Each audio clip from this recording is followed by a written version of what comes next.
Intinya adalah orang ini yang nyantet aku maunya aku sampai mati, meninggal ya guys, meninggal. Jadi udah bukan cuma pengen usahanya sepi atau pengen pisah sama suami, itu juga termasuk. Tapi intinya adalah dia maunya aku udah gak ada di bumi ini aja gitu sih. Sebenarnya aku udah tahu soal ini yang ada di diri aku. Jadi ada yang mau nyantet aku baru tahu setahun ini. Tapi aku memilih untuk diam. Jadi selama 3,5 tahun itu aku tuh suka merasakan badannya lemes, terus pundak tuh berat. Terus waktu hari pertama yang aku rasakan pas aku nggak bilang itu santet. Jadi aku merasanya jadi jam 11 malam aku lagi tiduran, tiba-tiba 5 detik tuh aku nggak bisa nafas guys. Nah karena aku nggak tahu hal-hal kayak gini, yang jadi aku berpikir itu adalah sakit GERD. Jadi aku sempet ke 25 dokter. Tapi nggak ada sakit apa-apa guys, sampai aku tuh ketakutan meninggal, ketakutan dengar kata kuburan, ambulans. Pokoknya aneh banget, padahal aku tuh orang yang sangat santai dan nggak pernah terjadi hal-hal kayak gini di hidup. Alhamdulillah aku udah tahu orangnya, karena aku dan suami sering dimimpiin banget. Mimpinya nggak cuma mukanya, tapi juga mimpi aneh-aneh yang nggak wajar.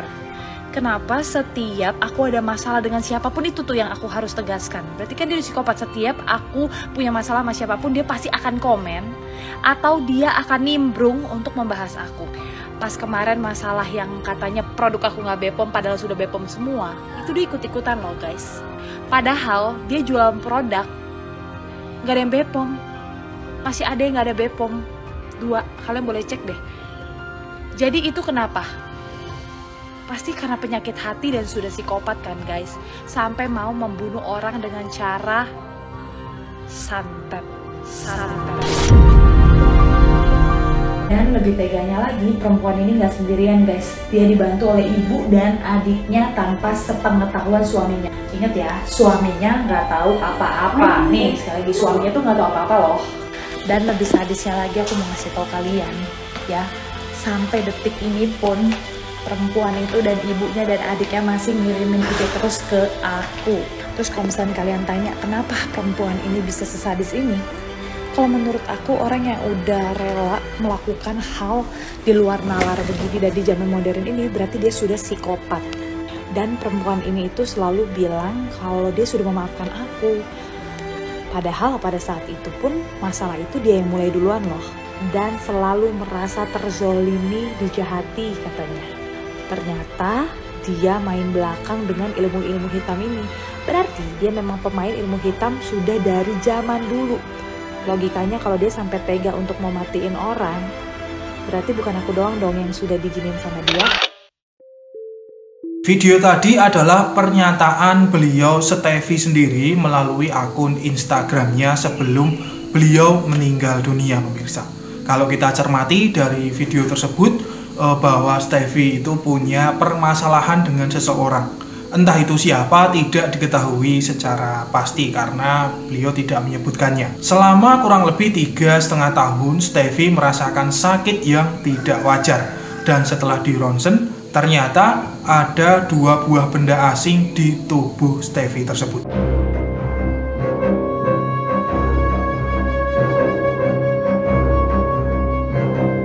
Assalamualaikum warahmatullahi wabarakatuh. Selamat datang di channel Spiritual 21 Investigasi Supranatural Tanpa Batas.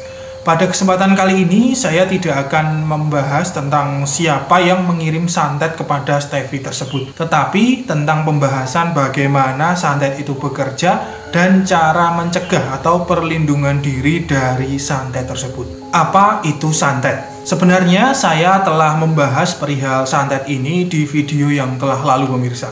Silahkan bisa Anda cari videonya di channel ini. Pada intinya santet itu adalah suatu cara menyakiti seseorang secara jarak jauh.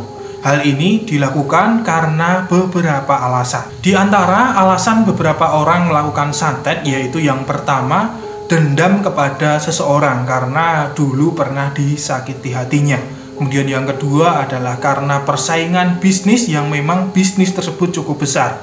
Kemudian yang ketiga, adanya sifat iri dengki dengan seseorang. Kemudian yang keempat, disepelekan atau istilahnya dibully oleh seseorang. Yang kelima adalah direndahkan harga dirinya, dan masih banyak lagi. Sudah pasti orang yang mengirimkan santet itu punya alasan yang kuat. Tidak mungkin ya orang mengirim santet itu hanya untuk main-main atau masalah sepele saja pemirsa. Karena ritual menyantet ini tidaklah semudah seperti dalam film-film horor yang biasanya kita saksikan. Mengutip dari fatwa ataupun pendapat beliau Gus Maksum Jauhari, pendekar pilih tanding di zamannya ya, sekaligus Gubes Perguruan Pagar Nusa. Beliau mengatakan bahwa santet itu hanya dilakukan oleh orang yang tidak beriman. Dalam melakukan ritual santet itu seseorang harus kufur terlebih dahulu. Kufur itu adalah menentang Tuhan, melanggar semua larangan-larangannya, dan tidak menaati perintahnya alias nggak pernah beribadah kepada Tuhan. Ada sebagian orang yang skeptis tidak percaya adanya santet. Menurut mereka, santet hanyalah racun yang diminumkan kepada seseorang. Santet hanya akal-akalan untuk menakut-nakuti. Santet tidak masuk logika dan lain sebagainya. Ya, pernyataan itu ada benarnya sedikit. Memang sangat sulit ya untuk melogikakan ritual santet ini. Karena ini masuk ranah metafisik ataupun ranah supranatural. Tetapi saya yakin santet itu memang benar-benar ada. Bahkan Rasulullah pun itu pernah mengalaminya. Hanya kalau di Timur Tengah itu disebutnya bukan santet tetapi sihir. Saya coba telaah dalam sebuah kitab tafsir, yaitu kitab Al-Iqlil fi Ma'ani Tanzil, yang merupakan salah satu kitab tafsir Jawa karangan beliau Kiai Misbah. Kitabnya adalah seperti ini. Beliau menyebutkan dalam kitab ini bahwa pada waktu itu Rasulullah pulang dari perang Khaybar, yaitu perang memerangi orang-orang Yahudi yang sangat jahat. Dan pada waktu itu Rasulullah itu menang ya, memenangkan peperangan itu. Nah, karena orang-orang Yahudi tersebut kalah dan dendam ya tentunya kepada Rasulullah, maka mereka itu main belakang, yaitu dengan mendatangi tukang-tukang sihir yang masyhur, yang terkenal di kala itu. Salah satunya tukang sihir tersebut adalah Lubaid. Singkat cerita, tidak berselang lama semenjak Rasulullah pulang dari perang Khaybar tersebut, beliau itu sakit-sakitan selama kurang lebih 40 hari lamanya. Kemudian beliau didatangi dua sosok malaikat yang ada di dekat kepala beliau dan di kaki beliau. Kedua malaikat ini memberitahukan bahwa Nabi Muhammad itu telah disantet ataupun disihir oleh Lubaid. Malaikat itu memberitahukan letak buhul sihir itu yang ditaruh di sebuah sumur. Buhul itu ya berupa rontokan rambut dan sisir Rasulullah serta tali dengan simpul-simpul tertentu. Setelah itu buhul tersebut diambil oleh para sahabat dan kemudian Rasulullah itu berangsur-angsur sembuh dari sakitnya. Nah, kisah lengkapnya nanti bisa baca sendiri ya di kitab Al-Iqlil di juz 30 halaman 190. Di situ diterangkan sangat jelas sekali. Kalau kita mau berpikir ya, Rasulullah saja yang notabene adalah seorang nabi, seorang manusia terpilih itu terkena sihir. Apalagi kita manusia biasa yang mungkin banyak sekali dosa dan kesalahan. Di Nusantara sendiri, ilmu santet sebenarnya dikuasai oleh mereka para spiritualis aliran kiri. Namun biasanya mereka tidak dikenal oleh orang-orang secara umum. Mereka itu buka praktek secara silent, secara sembunyi-sembunyi. Nah, dalam ritual menyantet seseorang, tarifnya itu juga tidaklah murah pemirsa. Mungkin puluhan sampai dengan ratusan juta untuk satu orang korban. Namun begitu, hal ini dimanfaatkan oleh mafia-mafia bisnis untuk ajang mencari uang. Banyak orang-orang yang mengaku bisa nyantet, tapi endingnya hanya untuk mengeruk uang pasien sampai habis-habisan. Memang tidaklah mudah ya mendeteksi dukun-dukun tukang santet ini, karena aslinya mereka tersembunyi. Kalau dilihat ya seperti orang-orang biasa, penampilannya malah tidak mencolok. Macam-macam santet.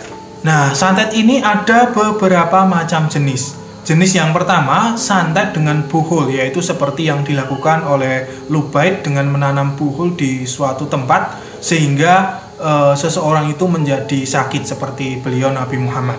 Kemudian jenis kedua yaitu santet dengan mengirim benda ke tubuh target. Benda itu biasanya benda-benda tajam ataupun binatang-binatang berbisa tertentu. Jenis yang ketiga yaitu santet dengan mengirim makhluk gaib. Biasanya makhluk ini akan meneror seseorang dalam mimpi dan bahkan bisa juga merasuki tubuh korban, sehingga korban diarahkan untuk menyakiti dirinya sendiri, kemudian stres, lalu bunuh diri. Jenis keempat yaitu santet dengan membuat seseorang kecelakaan di jalan raya. Santet jenis ini sangatlah sulit terdeteksi. Taunya ya kecelakaan biasa saja, padahal itu adalah tidak. Kalau memang benar ya Steffi ini terkena santet, maka tentu saja termasuk santet jenis yang kedua, yaitu mengirimkan benda-benda tertentu ke dalam tubuh. Lalu bagaimana benda-benda itu bisa masuk? Masuknya benda tersebut karena dibawa oleh sosok gaib, yaitu jin yang dikirim oleh seorang dukun. Jin tersebut membawa benda itu lalu dimasukkan ke tubuh korban. Biasanya bendanya itu kecil ya, seperti jarum, silet, kawat, atau binatang-binatang kecil berbisa lainnya.